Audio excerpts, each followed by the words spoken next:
What's up, guys? David with Heights K9. Out here with Gus. Gus is about 150-pound Cane Corse. Just got dropped off for a behavioral modification board and train. Gus is biting people. He's landed a couple of fairly serious bites in the house, and they don't know what to do with him. So they brought him to us. He's here for 4 weeks now for us to work on the aggression issues, work on the anxiety issues, all that kind of stuff. And basically what I want to do is I want to talk a little bit about kind of, some of what's going on with Gus and what I see very commonly with some of the larger breed dogs, the German Shepherds, the Mastiffs, things like that. So right off the rip, Gus isn't like a super inherently human aggressive dog by any means. He's not like one of those unpredictable dogs that you can't read anything going on with him or anything like that. Gus is a extremely timid, extremely fearful dog. So the problem is when we have a dog that's genetically very fearful and very anxious, and in addition to that, we're dealing with a dog that we don't have very much control over. We don't have very much influence over their behavior. The problem is they get put in these positions all the time where they need to make decisions of what's okay and what's not okay, because they don't feel like we're going to make those decisions for them, and they feel like they need to be the ones to do it. They tend to make poor decisions, right? If he's scared of somebody and he's put in that position where he needs to go up and greet them and decide if they're okay or not, he's 100% of the time going to try to do it, and then he's going to get very insecure, and then he's going to start showing that growly, barky behavior, right? So, come on, bud. Good. So a couple of things that I'm working on with him right now is I'm just taking him out on a little walk right now. I'm working on some just basic leash pressure work. I want to make sure he understands to follow me to some degree, right? So when I turn, he needs to start turning with me like that, right? So in doing that, same deal, turning, making sure he understands that he needs to follow with me like that. And this is, again, I'm like 5 minutes into it right now, but I need to get attention on me. That's the first thing that he needs to realize is I'm here to influence his behavior. I resemble something a little bit different than what he's used to dealing with. And because of that, I'm gonna be able to gain leverage. If out and about in this type of situation where he's used to, if somebody came out of nowhere, whatever it may be, deciding and growling and barking and being fearful, then I don't have any leverage, right? If I do have him under control or have some degree of influence over him, then I'm going to be able to communicate those boundaries a little more clearly, and he's going to be in a little bit more of a subordinate state of mind where he doesn't feel like he needs to do that. So what's it really going to take to be able to get this dog into the gear that he needs to get into in order for him to be successful? Well, it's going to break down to a couple of different things. So first and foremost, during his 4-week stay with us here, we need to make sure that we get him to a place where we are basically 100% confident that we could do anything with him, right? I want to know that we could have anybody come in. I want to know that he has one ear turned to us at all the time.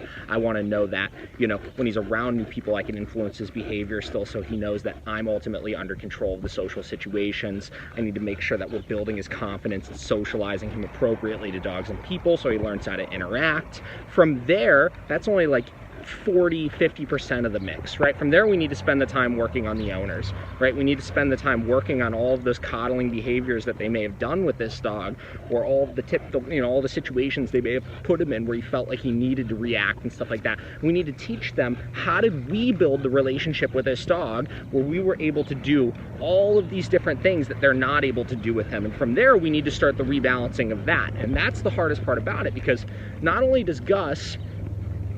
will Gus have a good relationship with us, but right when he sees them again, all those associations he has with them are going to come back in full swing, right? So if he feels like he could push them around in certain areas, or he's used to, when he gets in the house and when somebody knocks on the door behaving a certain way or whatever it may be, it's going to take some serious commitment from them in order to reverse that and get him realizing, hey, nothing's different.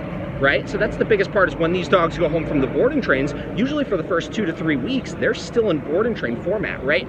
We do things literally exactly the same as they were at our facility once that dog goes home, so there's no big contrast. Because even if it's something as simple as, he's allowed to lay on his favorite piece of furniture that first week of him coming home, that's something different that wasn't the case at our facility, right? So because of that, that's going to start triggering those emotions that he has and triggering all of those different states of mind that he gets him in, or he gets himself into when he's around these different things. So we rebalance it, we put him in boot camp mode at home initially, and then we teach them how to long-term live with the dog. right? So all of those things they want to be able to do with him are achievable, but it's gonna come from looking at owning a dog, especially a giant power breed like this, completely differently, right?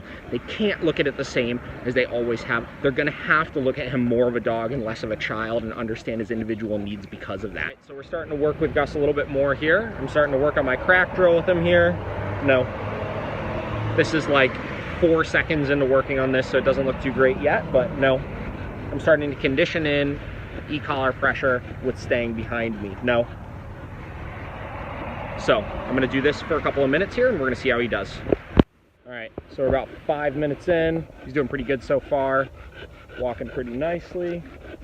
Stopping when I need him to. I haven't taken the muzzle off until right now, which I'm actually about to take it off here. Not that I thought he was gonna bite me or anything, but because my hand is like so close to his head, if he were to get amped up by anything on the walk, like a squirrel or another person or anything, and I were to be correcting for that, it could cause some redirection. So I'm gonna pop it off now that I know he's not gonna be doing a whole lot of that, and we're gonna see if he walks any better with it off.